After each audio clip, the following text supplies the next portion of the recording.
Today we're going to be making this super cute and lacy beaded choker.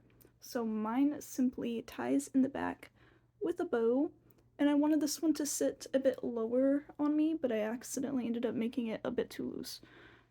So the tie in the back looks a little jank, but I will show you how to not end up with it too loose, even if you want to make it sit lower. We're just going to simply make the ties a little bit longer than we did on my other lacy heart choker, so that you can optionally have it sit more up here or have it sit nice and lower, because with the 3 beads I think it looks really nice sitting a bit lower. And we've got the middle bead hanging down a bit lower. I will show you how to do that if you want 3 beads with 1 lower, but today I think it will also look really good with just 1 bead hanging down. I think that will be really cute, and this would be really cute in a dark red with dark red beads. I think that would be so cute. So if someone does that, here's my Instagram, tag me so I can look at what that will look like. Okay, materials besides your beads. Size 10 crochet thread, and I'm using a 1.3mm crochet hook. One disclaimer is that the ties are just a chain, just like my lace heart choker, so weaving in the ends will be a little icky. That's the worst part about this, and I'll show you a good way to do it. And this is going to be maybe even easier than this one because it's just chains and slip stitches. So let's get started. I want a nice length here for when I have to weave it in later. So I'm just going to start by making the slip knot. Whoopsie. There we go. And now I will start chaining, which you probably already know how to chain, but here is a little slow look at the chain, okay? So you want to start chaining until you can wrap this around your neck. Okay, I've got my chain, right? And here is one end of it right here, and let's just see where that meets with the other one. About right here. Pop a stitch marker or a safety pin right there. Okay, then I will measure from my stitch marker and chain until I've got an extra 6 inches. So on this previous choker, I only have about 4.5 inches. The 6 inches on this is in case I want to tie it a little lower on my neck. Once you have that, you can go ahead and remove your stitch marker. Okay, once we've done that, we're just going to chain one more, and now I'm going to slip stitch in the second chain from my hook. Okay, here is that slip stitch, and I'm going to slip stitch in the next chain after that as well. Alright, now I will chain 9. 1, 2, 8, 9. Now I'm going to count along my foundation chain here. So 1, 2, 3, 4, 5, 6, and 7. And I'm going to insert my hook into that 7th chain of the long foundation chain, and I will make a slip stitch. Okay. Now I will slip stitch in the next chain, and I will slip stitch in the chain after that. So that's a total of 3 slip stitches, and then the pattern is going to repeat, so you'll have a chain 9. Okay, along your foundation chain you'll count to 7, so 1, 2, 3, 4, 5, 6, and 7. You'll insert your hook into that 7th chain and make a slip stitch, and then in the next 2 chains you will make slip stitches as well. Whoopsie! So here's a slip stitch in the next chain and a slip stitch in the chain after that for a total of 3 slip stitches. So just repeat this pattern until you've got about 6 inches of tie left. You can also do a little test and wrap this around your neck and see if the fit is looking good. From here you should have ended off on your 3rd little slip stitch, and now we are going to chain 5.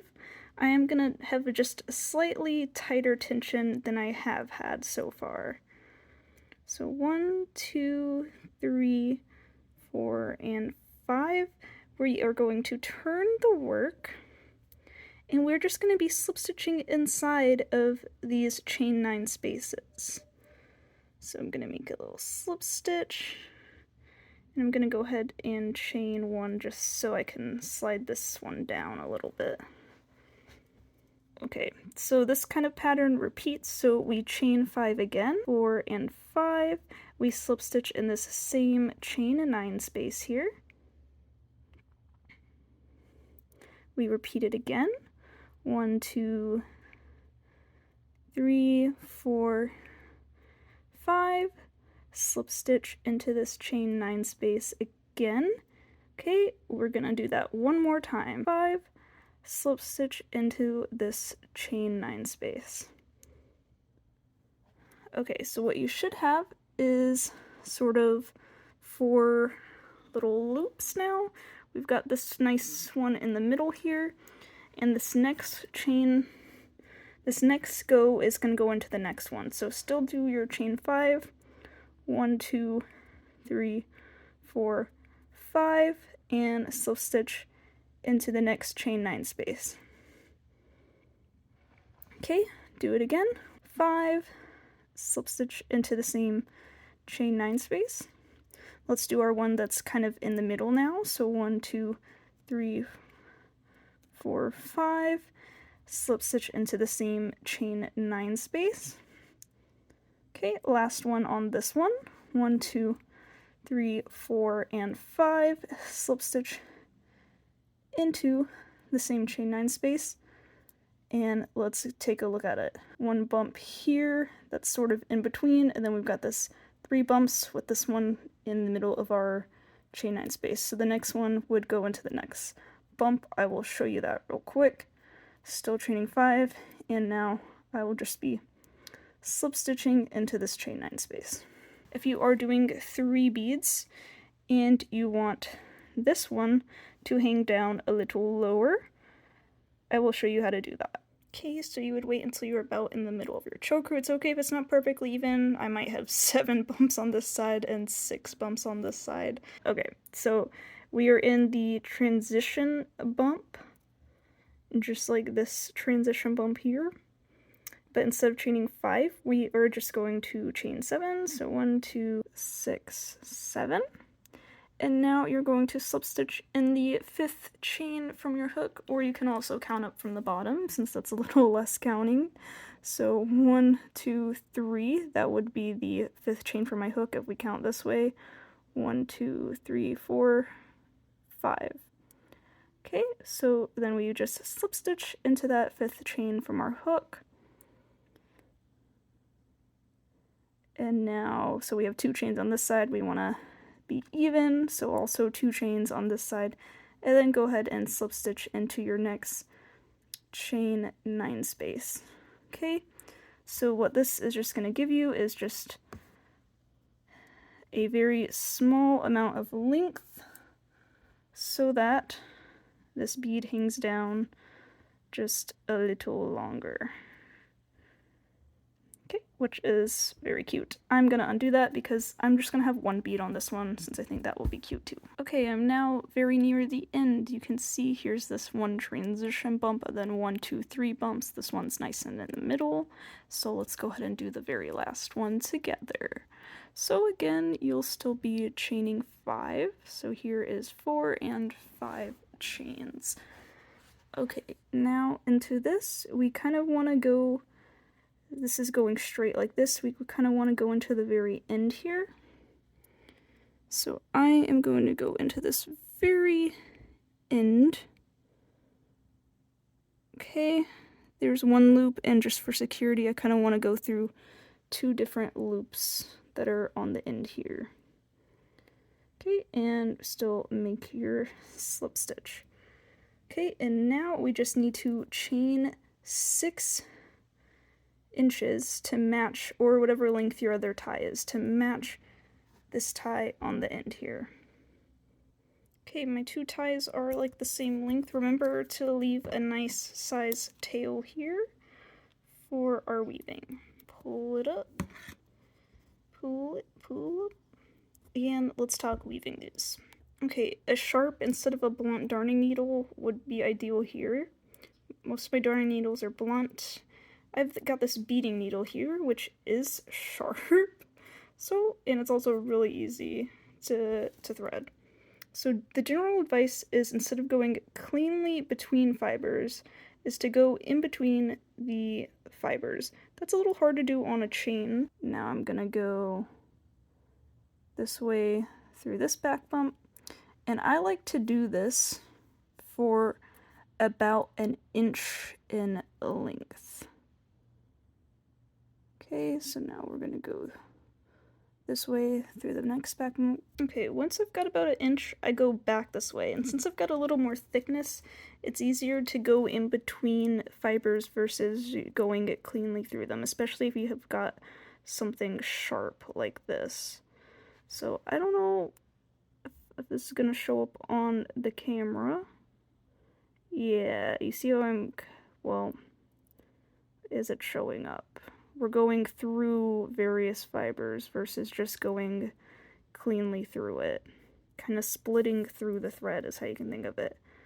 Okay, so I'm about down to the end here, and now I'm just gonna snip off the excess thread. Okay, so you can kind of see how there's a little more bulk on the bottom, but I have used the same method for this choker here, and I feel like it's, you know, held up pretty well. I've had this for attaching a bead. So I'll just be showing attaching the bead to one of these transition bumps. My beads, the hole is vertical. I think a horizontal hole would actually be nicer and easier, but because of that, basically what's securing it is this knot on the bottom. You're gonna have to take some more thread, which this does mean more gross ends to weave in. That might be why I'm only doing one bead on this one. Okay, take maybe about 12 inches of thread, and I just tie a very basic knot. So put this under.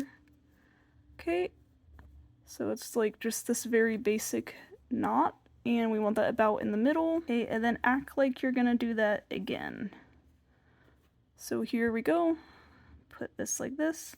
Okay, this would be our very basic knot, except I'm gonna put this around again. Okay, and then on this side, I'm gonna put this one around again. Okay, now pull, and we want this to line up and with this one right here. So you can hold it if that helps. Pull, pull, pull.